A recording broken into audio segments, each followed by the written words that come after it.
From hotspots to hidden gems, this is your guide to all things local, the LA Unscripted way, and tonight is dedicated to all the fierce females like these out there from Taylor Fine Art in Culver City.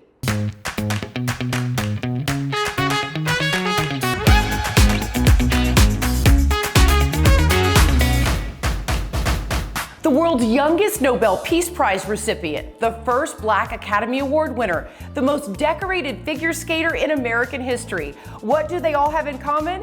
Welcome to LA Unscripted. I'm Dana Devin, and these game changers are all fierce females. Yep, it's Women's History Month, so you know we're excited, especially when I'm joined by LAU's own Wonder Women, Jasmine Simpkins and Olivia De Bortoli. Dana, there's power when the three of us are together, but I gotta say, there's an electric energy coming from this incredible space. I could not agree more. This is Taylor Fine Art, and you're about to find out why a picture is worth 1,000 words.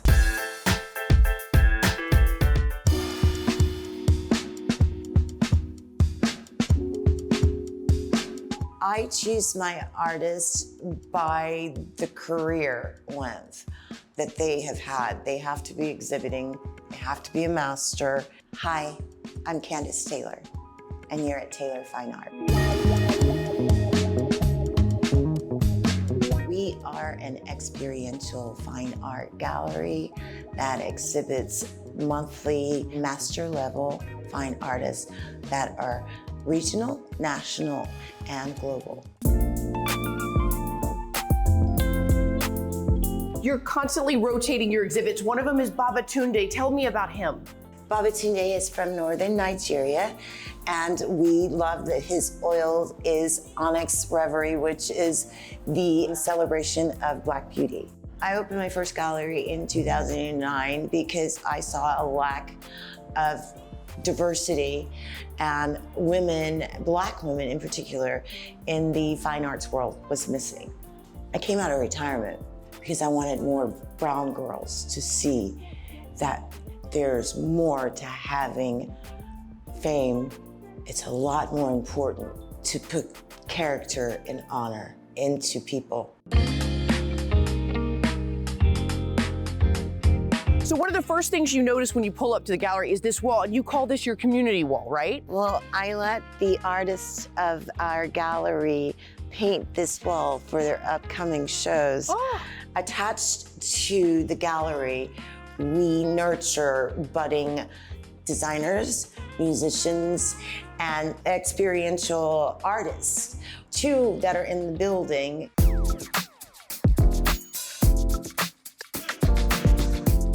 My relationship with Taylor Fine Art started when I was offered my first exhibition with Candace. So I got to do my own solo show. All I can say is that I have to create with my hands every day and be creative. That's how I live my life, and that's why I resonate to this gallery, because she gets it.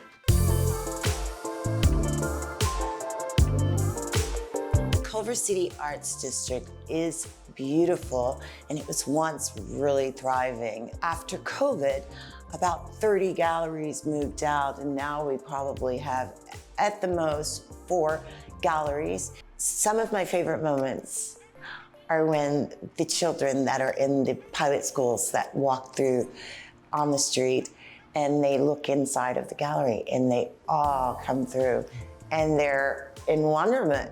And it touches me because it is teaching them about different cultures and different things that are outside of their box, which makes them more well-rounded for the world.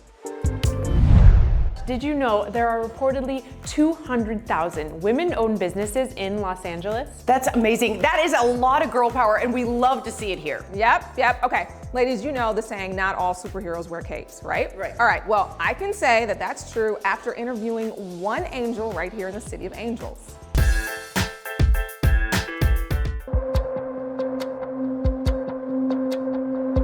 This is my dream to come true, to have this as a mandatory to every school system.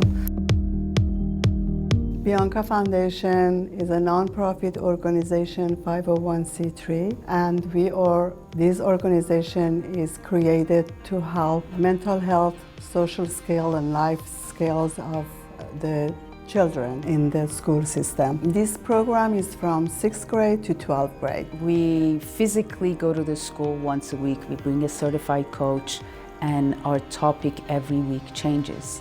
It starts from self-confidence, bullying, peer pressure, anger, communication with parents, with other kids, conscious listening. Then we have our weekly Zoom classes. We are right now in 4 schools. Our goal is this program should be in every school. We started in year 2009. I lost my daughter when she was 17, 4 days before her graduation.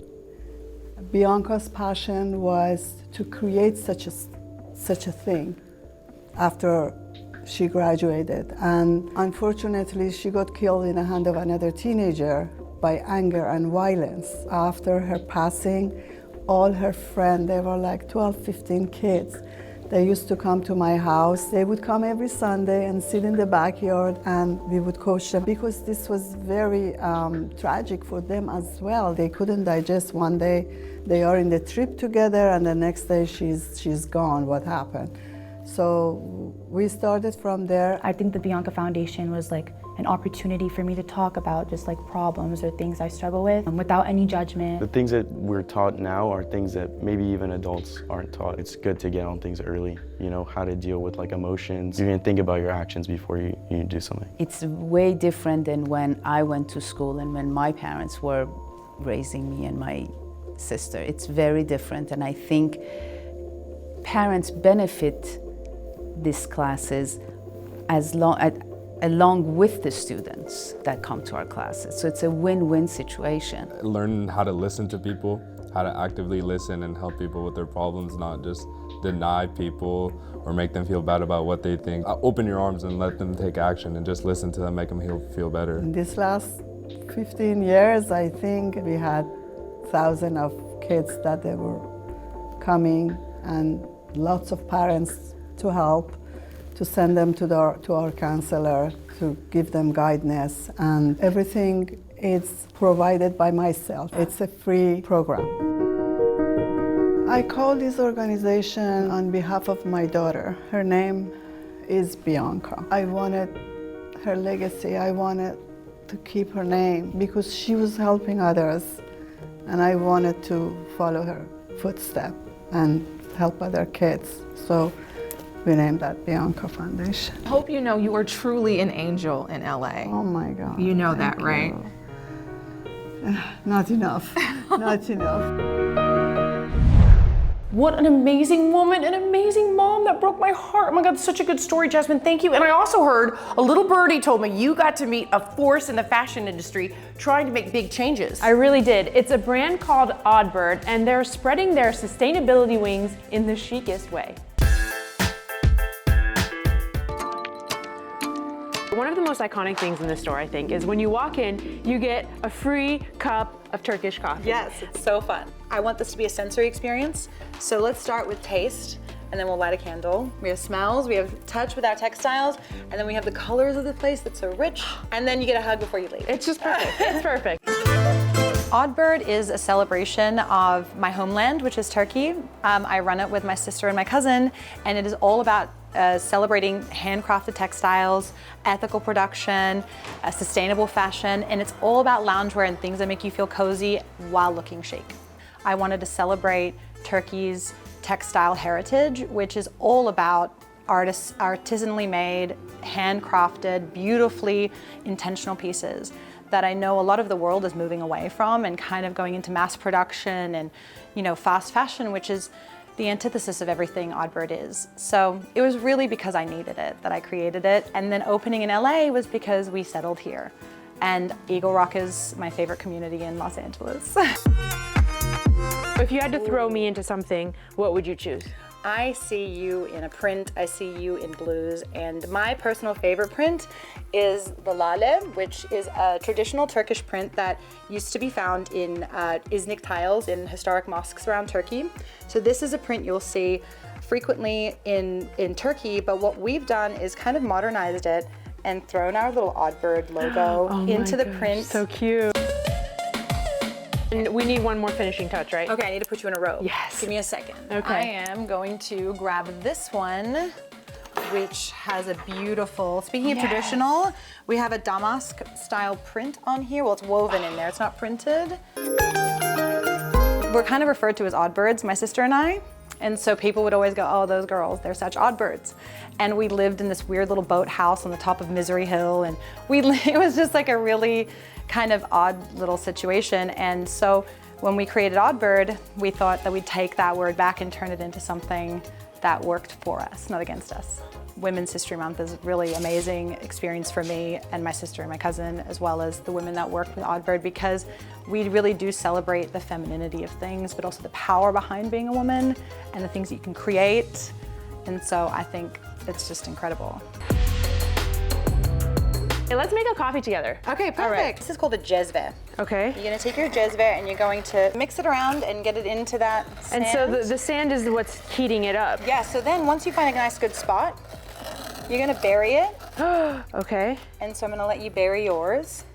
And so what it does is essentially, instead of just heating the coffee from the bottom, you have the sand heating it from all around the jezve, so it won't burn your coffee, and it will gradually release its flavor and its caffeine. Cheers. Cheers. And cheers to Odd Bird. And they also offer complimentary lifetime repairs. Who does that? How cool is that? I need the address to this place. So many reasons to love Odd Bird. You know, we've all been called odd birds, but no one's surprised. But now we have to take a short break, so stick around because we've got more inspiring women to introduce you to from Taylor Fine Art in Culver City.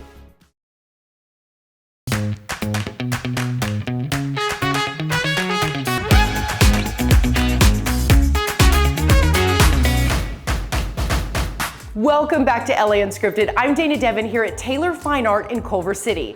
It's Women's History Month and we're celebrating the contributions made by women, past and present. It was over 22 years ago when America Ferrera made her film debut in Real Women Have Curves, and the movie broke the mold about representation on screen. Now meet the local playwright and author who knew her voice mattered. Welcome to Casa 0101 Theater. It's our little theater in the barrio. Vénganse, come on.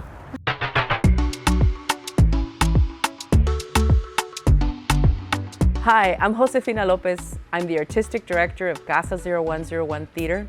I'm also a Chicana activist, playwright, and screenwriter. And I'm the creator of Real Women Have Curves. I'm amazed that it's been more than 30 years since I wrote it, since it premiered. And it's had over 100 productions, and it's Broadway bound. I was born in Mexico, in San Luis Potosí.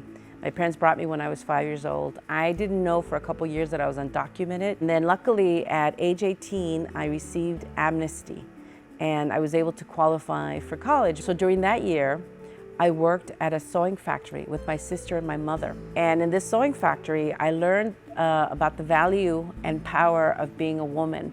And I saw how these women worked together, and I heard their stories. And it was such an inspiring experience because it was really hard work. So I wanted to portray this in my movie and my stories.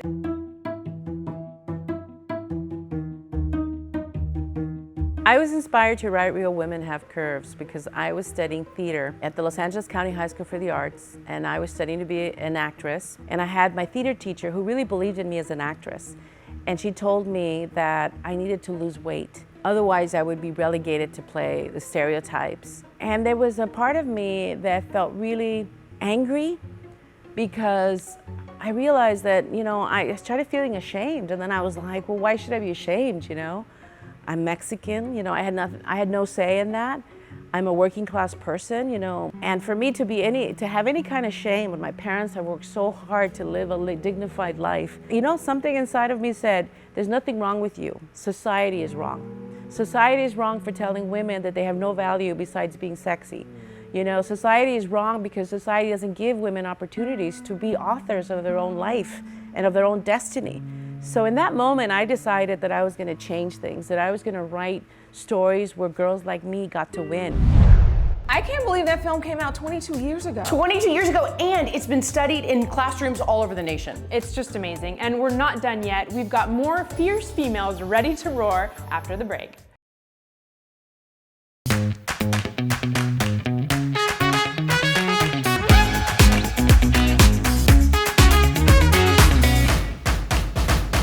so March marks Women's History Month. So you guys, who are some of your hashtag girl goals? Okay, well, I've always loved Blake Lively ever since she's been an actress, but now she's an entrepreneur, she's a great mother, and she's just hilarious. She has such a good personality. She does. I love her and I love all the work that she does. But mine is a model that I stumbled upon on Instagram named Tina Kuneke. She is absolutely beautiful. And talk about goals, her hair is hair goals for me. Well, this next powerhouse pair are the brains behind a brand with an empowering message. Meet the sisters of Beverly Hills Lingerie.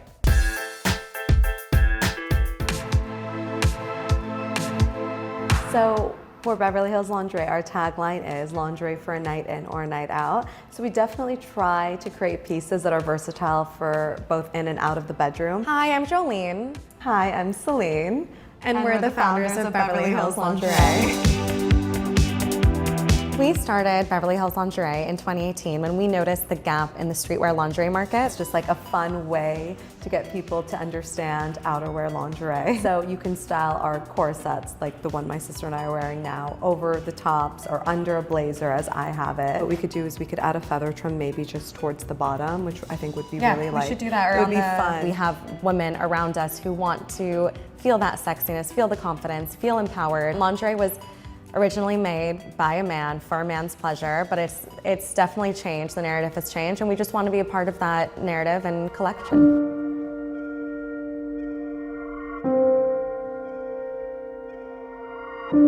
Our ethnic background, we are proud to be Persian. We're Persian Americans. Our parents both came from Iran about 40 years ago.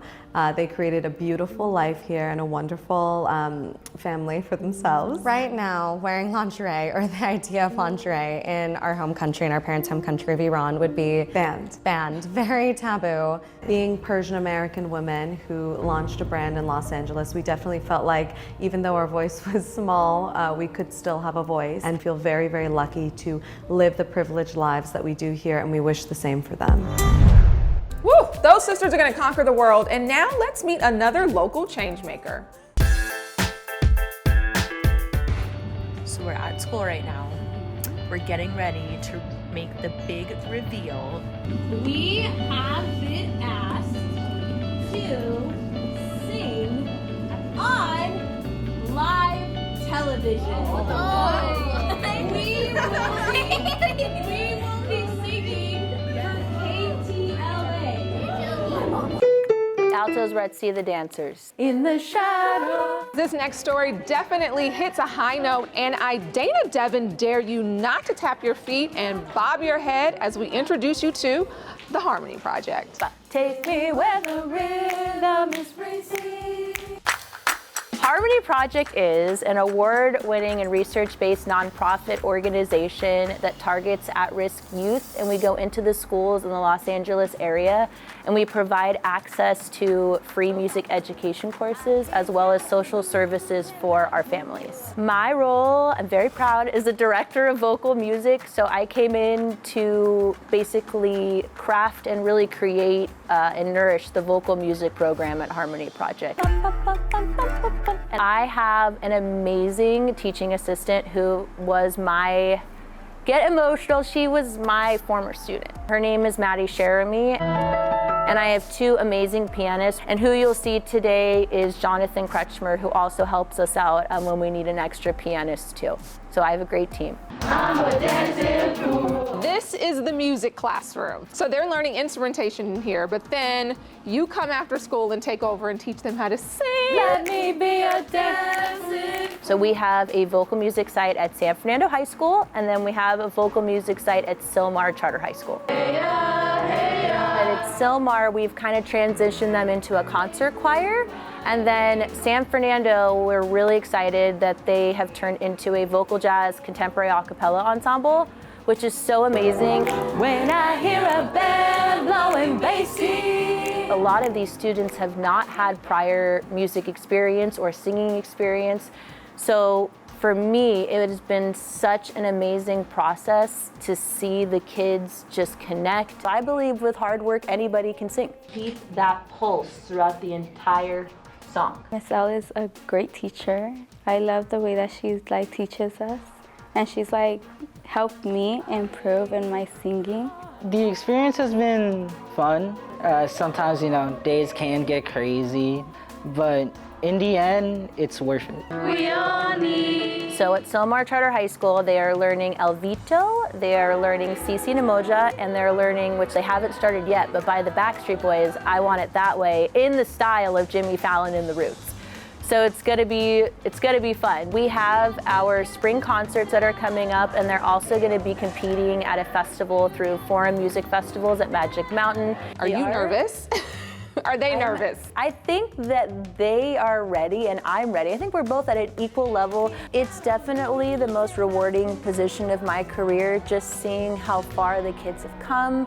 From August, they have a passion for music, but the connection between them is just, it's palpable. When you walk in the room, you can feel that it's so much more than just the music. It's about community, and that's really at its core what Harmony Project stands for, is community, coming together, being there for one another, and supporting one another through music.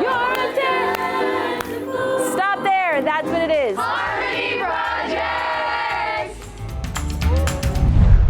That's all the time we have for tonight. Thank you so much to Taylor Fine Art for letting us go off script, and thank you for joining us. And as we celebrate all the amazing women in our lives, just remember this quote from one Dolly Parton: "It's hard to be a diamond in a rhinestone world." So go shine on. Good night, everyone. Ready? Yes. Ready? Mwah!